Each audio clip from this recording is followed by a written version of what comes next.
നേരിട്ട് പൊരുതി നോക്കാം. ഒളിച്ചിരുന്ന് പാര വയ്ക്കുന്നതേ ആണുങ്ങൾ കയറുന്ന പണിയല്ല. ആരും അറിയാതെ പതുങ്ങി വന്ന് കല്ല് വലിച്ചെറിയണ ആണത്വം. എന്റെ മോൻ അങ്ങനെ പതുങ്ങേണ്ട കാര്യമില്ല. പറയാനുള്ളത് ആരുടെ മുഖത്തോക്കി പറയാനോട്ട് പേടിയില്ല. അങ്ങനെയാ ഞാനവനെ വളർത്തിയെ. ഓ, വളർത്തുമാവായിട്ടൊന്നും നീ പറയണ്ടടി. എന്റെ ദാക്ഷിണ്യം കൊണ്ടാ നിനക്ക് ഇങ്ങനെ ഒരു മോനുണ്ടായെന്ന് കൂട്ടിക്കോ.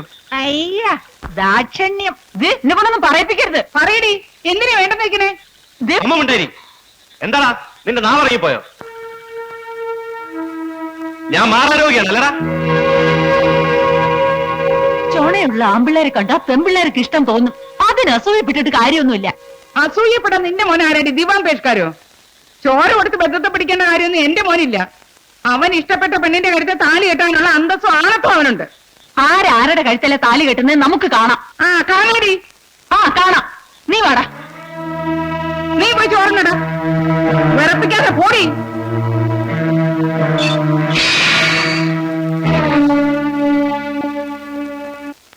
ആരുടെ അമ്മേനെ കെട്ടിക്കാനെ നീവിനെ എഴുന്നള്ളിച്ചോണ്ട് അങ്ങോട്ട് ചെന്നത്?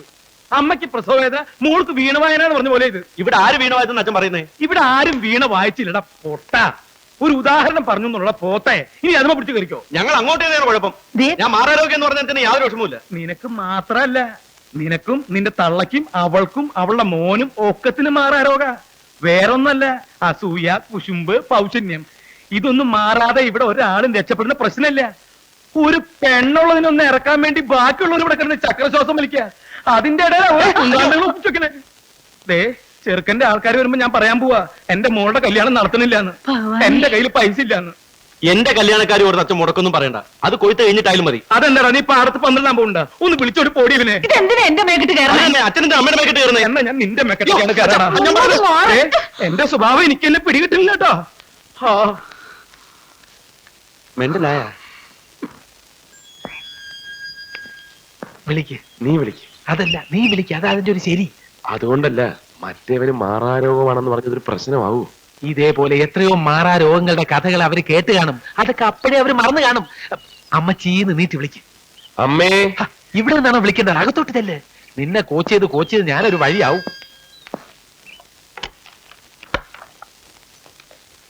ആരും ഇല്ലെന്ന് തോന്നുന്നു. ഇല്ലാതിരിക്കാൻ വഴിയില്ല. ഒന്നുകൂടെ വിളിക്ക്. അമ്മേച്ചി, രാവിലെ തുടങ്ങി. മോളെ, ഭിക്ഷക്കാരും എല്ലാവരും ആയിരിക്കും. ഒരു പിടി അരി എടുത്തു കൊടുക്ക്.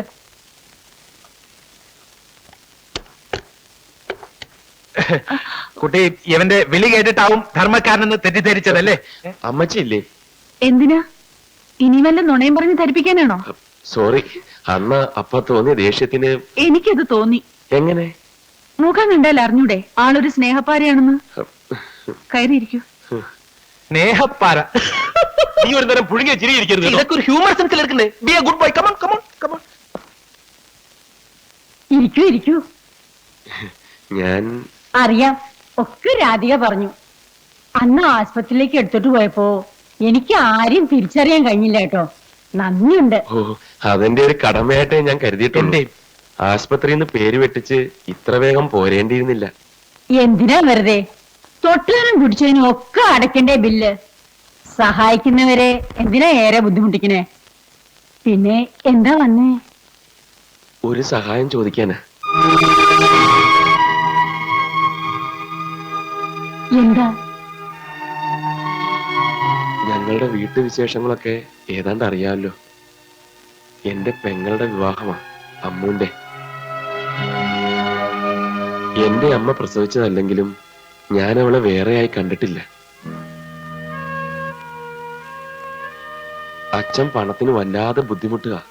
ഇത് 40,000 രൂപയുണ്ട്. എന്റെ പേരിലുള്ള ഭൂമി അമ്മ അറിയാതെ പണയപ്പെടുത്തി വാങ്ങിയതാ. ഇതൊന്ന് അച്ഛന് കൊടുക്കണം. ഞാൻ തന്നതെന്ന് അറിയണ്ട. അതിപ്പോ ഞാൻ എന്തു പറഞ്ഞാ കൊടുക്കുക? രാധികയുടെ ജോലി കാര്യത്തിലാണെന്ന് പറഞ്ഞാ മതി. അങ്ങനെ പറഞ്ഞാ അദ്ദേഹം വാങ്ങുമോ? ഇപ്പോഴത്തെ അവസ്ഥയിൽ വാങ്ങാതിരിക്കില്ല. എന്നാലും ഒരു നല്ല കാര്യത്തിന് വേണ്ടിയല്ലേ? രാധികുട്ടിയുടെ ജോലിക്കാര്യം ഉറപ്പാക്കുകയും ചെയ്യാം. എനിക്ക് വേണ്ടി ഒരു സഹായം ചെയ്യാണെന്ന് കരുതിയാ മതി. വാങ്ങിച്ചോളൂ. ഐശ്വര്യായിട്ട് വാങ്ങിച്ചേ.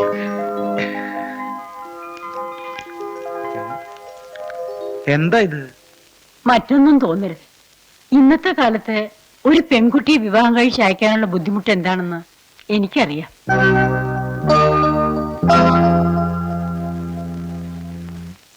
ഇതിൽ 40,000 രൂപയുണ്ട്.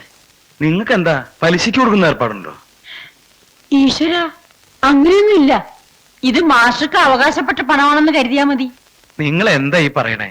ഇവിടെ ഇനിയൊരു ടീച്ചറുടെ വേക്കൻസി ഉണ്ടാവാൻ 6-7 മാസം കഴിയും. എന്റെ മോക്ക് ഒരു ജോലി കിട്ടാനുള്ള കൈക്കൂലിയായിട്ട് ഇതിനെ കരുതണ്ട. പിന്നെ എന്താ നിങ്ങളുടെ ഉദ്ദേശം? ഒരു കാര്യമില്ലാതെ 40,000 രൂപ കൊണ്ടുവന്ന് തരാൻ നിങ്ങൾക്ക് എന്താ വട്ടുണ്ടോ? മാസം ഒന്നും നടന്നാട്ടെ. കൈമേന്ന് വിടറോ? ഇവിടെ വരിക ഒരു കാര്യമില്ലാതെ അന്തർ കൈ പിടിച്ചു വലിക്കൂല. എന്താണ് ഒരു ചിന്താശേഷി ഇല്ലാതെ ഇങ്ങനെ സംസാരിക്കുന്നത്? അവരുടെ മനസ്സിലിരിപ്പ് മാസിക്ക് പിടിയിട്ടില്ലേ? ഞാൻ എന്താ കണിയാനാ ഗണിച്ച് കണ്ടുപിടിക്കാൻ? അവർ പറഞ്ഞത് ശ്രദ്ധിച്ചോ? ഇത് മാസിക്ക് അവകാശപ്പെട്ട പൈസ ആണെന്ന് കൂട്ടിക്കോളിന്ന്. എന്താണ് അതിന്റെ അർത്ഥം? എന്താ അവരതൊരു സ്ത്രീധനായിട്ടാ തരുന്നത്. ഈ വയസ്സുകാലത്ത് എന്നെ കൊണ്ട് 3ാമതൊരു കല്യാണം കഴിപ്പിക്കാനുള്ള പ്ലാനാണ് നിന്റെ അല്ലേ? 2 ഉള്ളതിനെ കൊണ്ടു നടക്കാനുള്ള പാട് എനിക്ക് ഈശ്വരന് മാത്രമേ അറിയുള്ളൂ. അന്ത്രു, നിന്റെ തല ഈ ചുമരമ്മ കൂട്ടി ഒരു ഇതല്ലാന്ന്. പിന്നെ നമ്മളെ കൃഷ്ണൻകുട്ടിയെ കൊണ്ട് ഓരോ മോളെ കെട്ടിക്കാൻ ഒരു കണ്ണുണ്ട്. മോന്റെ സ്ത്രീധനം വാങ്ങി മോളെ കെട്ടിക്കല് പുത്തരിയൊന്നല്ലല്ലോ. അവരങ്ങനെ പറഞ്ഞ ഇതൊക്കെ എന്നെ അപ്പൊ വിസ്തരിച്ച് പറഞ്ഞു. ഭർത്താവും കേട്ടാൽ അറിഞ്ഞൂടെ? ഞാനിപ്പോ എന്താ വേണ്ടേ? ഒന്നും വേണ്ട, നിങ്ങൾ പോയ പൈസ വാങ്ങ്. എന്നാ താങ്കൾ വന്നേ. നിങ്ങളെ കൈ പിടിച്ചിരിക്കുന്നതിന് ചെറിയ കുട്ടിയെത്താണ് ഞാൻ. എന്താ പറയാനുണ്ടെന്ന് പറഞ്ഞേ? പറയാം, പക്ഷെ അതിനു മുമ്പ് ഒരു മുന്നറിയിപ്പുണ്ട്. ഇഷ്ടപ്പെട്ടില്ലെങ്കിൽ ഇഷ്ടപ്പെട്ടില്ല എന്ന് സമാധാനമായിട്ട് പറഞ്ഞാൽ എനിക്ക് മനസ്സിലാവും. വെറുതെ വെളിച്ചപ്പാട് തുള്ളരുത്. മാഷ് കാര്യം പറ, എന്നിട്ട് തീരുമാനിക്കാൻ തുള്ളണോ വേണ്ടായോന്ന്. എന്നാ കാര്യമൊന്നുമില്ല, ഞാൻ പറയുന്നില്ല. പറ എന്റെ മാഷ്, പെണങ്ങല്ലേ? വേണ്ട. പറയുന്നേ. അതെ, വലിയ കോയിക്കൽ തറവാട്ടുകാരായിട്ടൊരു ബന്ധുത്വം ഉണ്ടാവാന്ന് പറഞ്ഞാൽ നമുക്കതൊരു അഭിമാന. അല്ലെന്ന് ഞാൻ പറഞ്ഞു. ഞാൻ പറഞ്ഞു തീരട്ടെ, അതിനു മുമ്പ് നീ അതിന്റെ മൂളി കയറി ചാടി പിടിച്ചാലോ? രാധികയുടെ കാര്യല്ലേ പറയാൻ പോണത്? ഇനി ഒന്നും പറയണ്ട, നല്ലൊരു മുഹൂർത്തം നോക്കി കല്യാണം അങ്ങ് നടത്തുക. അപ്പോ നിനക്ക് എതിർപ്പൊന്നുമില്ലേ? എതിർപ്പോ? ഇതെന്റെ ഒരു വാശിയും കൂടെയാ. വലിയ കോയിക്കലെ പെങ്കൊച്ചിന്റെ കഴുത്തിൽ ആരാ താലി കെട്ടണമെന്ന് എനിക്ക് ചിലരെയൊക്കെ ഒന്ന് കാണിക്കാനുണ്ട്. സത്യത്തിൽ ആരെ കൊണ്ട് കെട്ടിക്കുന്ന കാര്യം നീ പറയണേ? മാധവൻകുട്ടിയെ കൊണ്ട്. അതെ. എന്താ അല്ലേ? അവനെ കൊണ്ട് തന്നെ. നല്ല കോളാ കോള്. ഇപ്പൊ തന്നെ ഞാൻ പെട്ടാനെ.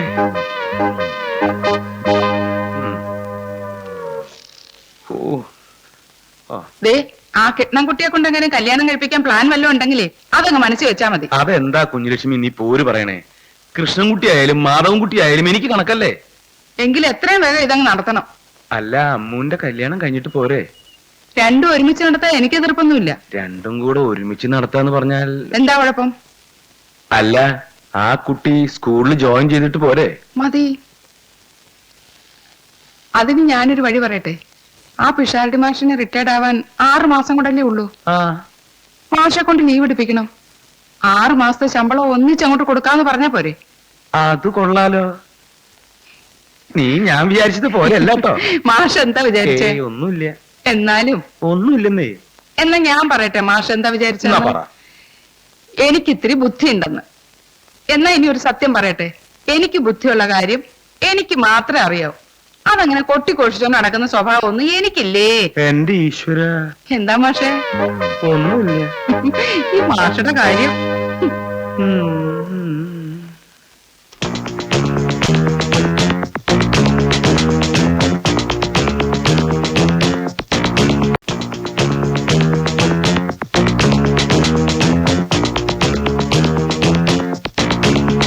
ഇരിക്കൂ. ഞാൻ നിന്നോളാം. അധികം ഭവ്യത കാണിക്കുന്നത് എനിക്കിഷ്ടല്ല. വേറൊന്നും കൊണ്ടല്ല, പിന്നെ പിന്നെ ആവുമ്പോ അതൊരു ബുദ്ധിമുട്ടാവും. അതുകൊണ്ടാ. ഇങ്ങോട്ട് ഇന്നു മോളെ. മാഷല്ലേ പറയുന്നത്? മാഷ് വിളിച്ചോ? താൻ ആ പിഷാരടി മാഷ വിളിച്ചേ? ഓ,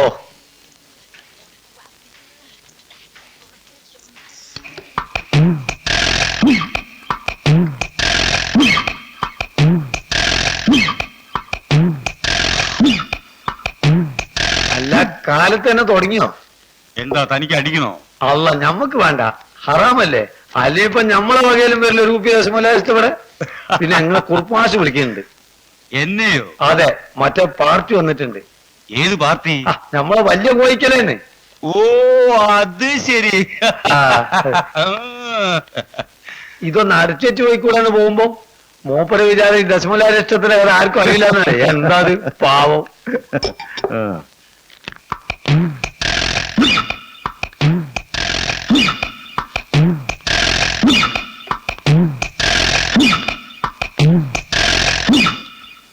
വിവരങ്ങളൊക്കെ പിഷാരടി മാഷോട് പറഞ്ഞിട്ടുണ്ട്. പിന്നെ 6 മാസത്തെ ശമ്പളം അങ്ങേർക്ക് കൊടുക്കുന്നതിൽ വിരോധമൊന്നുമില്ലല്ലോ? ഒരു വിരോധവും ഇല്ല. കിട്ടിയില്ല എന്ന് കരുതിയിരുന്ന ജോലി കിട്ടിയതിലുള്ള സന്തോഷമേ ഉള്ളൂ. ആ ആ മാഷ് വന്നല്ല.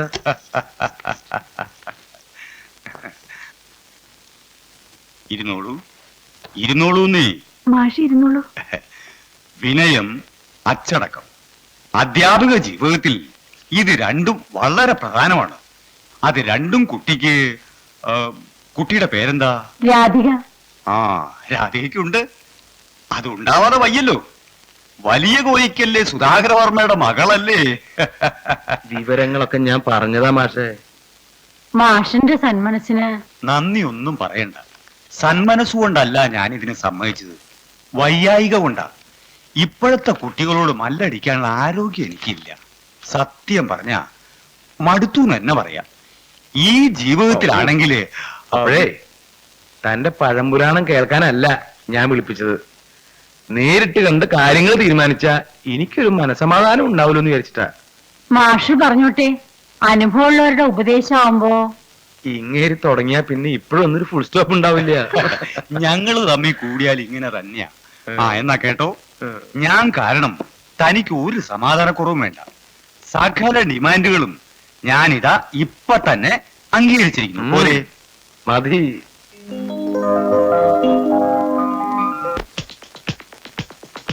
പാവം മാഷ്. മണിയണ്ട ഓ. സുഭദ്രമ്മേ, മാഷ് എന്ത് പറഞ്ഞു? ഈശ്വര അനുഗ്രഹം കൊണ്ട് എല്ലാം ഭംഗിയായി. പിഷാരടി മാഷയുടെ കാര്യം ഞാനാ ഓർമ്മിപ്പിച്ചത്. ആദ്യം ഒന്ന് എടുത്തു ചാടി, പിന്നെ അങ്ങ് തണുത്തു. അല്ലെങ്കിൽ ഞാൻ പറഞ്ഞ അതിനപ്പുറത്തേക്ക് ഒരു തീരുമാനം മൂപ്പർക്കില്ല. എന്താ, സന്തോഷായോ? ആ, മറ്റു കാര്യങ്ങളൊക്കെ നമുക്ക് ഉടനെ തീരുമാനിക്കാം. നല്ലൊരു ദിവസം നോക്കി മാഷെ ഞാൻ അങ്ങോട്ട് പറഞ്ഞേക്കാം. എനിക്ക് മനസ്സിലായില്ല. എന്ന് പറഞ്ഞാൽ ഈ ചടങ്ങുകളും പിന്നെ അങ്ങോട്ടും ഇങ്ങോട്ടുള്ള പോക്കും വരവും അല്ലേ? ആ, പോക്കും വരുമോ? അമ്മച്ചി കേറ്, ഒക്കെ ഞാൻ വീട്ടിൽ ചെന്നിട്ട് വിശദമായിട്ട് പറയാം. അപ്പൊ ബാക്കിയെല്ലാം പറഞ്ഞതുപോലെ. ആ, ശരി. വരട്ടെ.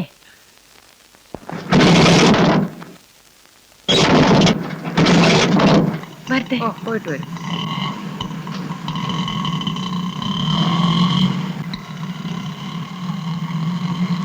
നിർത്ത്. ജോലിയുടെ കാര്യം എന്തായി? ഒക്കെ ശരിയായി. ഉടനെ ജോയിൻ ചെയ്യാമെന്ന് മാഷ് പറഞ്ഞു. നന്നായി. അല്ലെങ്കിൽ ഞാനൊരു കാര്യത്തിൽ നിർബന്ധം പിടിച്ച അദ്ദേഹം നടത്തി തരാതിരിക്കില്ല. രാധികയുടെ ജോലിക്കാര്യം പറഞ്ഞപ്പോ കമാന്നൊരു അക്ഷരം പറയാതെ സമ്മതിച്ചു. കൃഷ്ണൻകുട്ടിയെ കൂടെ ഓർത്തിട്ടാ. അത് പിന്നെ പറയാനുണ്ടോ? രാധികക്ക് ജോലി കൊടുത്തേ പറ്റൂന്നും പറഞ്ഞ അവൻ ഒറ്റക്കാൽ ഒരേ നിൽപ്പല്ലേ. വല്ലാതെ വിഷമിക്കണുണ്ടാവും. വേഗം ചെന്ന് 2 കാലം നിന്നോളാൻ പറ, ഇല്ലെങ്കിൽ നീര് വീഴും. ഇതിനുള്ള മറുപടി ഞാൻ പിന്നെ പറഞ്ഞോളാം. അതാണ് ബുദ്ധി. ഇനിയിപ്പൊ നമുക്ക് കാര്യങ്ങളൊക്കെ ഉറപ്പിക്കാലോ. എല്ലാം ഉറച്ചു എന്നാണല്ലോ പിഷാരടി മാഷ് പറഞ്ഞത്. അത് ഉറച്ചു. അതിനി മാറ്റമൊന്നും ഉണ്ടാവാതെ ഞാൻ നോക്കിക്കോളാം. ഞാൻ പറഞ്ഞത് മറ്റേ കാര്യ. ആ കാര്യം, ഈ കാര്യവും മറ്റേ കാര്യവും എല്ലാം. അതൊന്നും ഇപ്പൊ നമ്മൾ ഇവിടെ വെച്ച് സംസാരിക്കുന്നത് ശരിയല്ല. നല്ലൊരു ദിവസം നോക്കി ഞാൻ മാഷ വീട്ടിലേക്ക് അയക്കാം. അതാണ് അതിന്റെ ശരി. എന്നാ സമയമായി, വേഗം നോക്കല്ലേ. വരട്ടെ. ശരി. അപ്പൊ ബാക്കിയെല്ലാം പറഞ്ഞോലെ.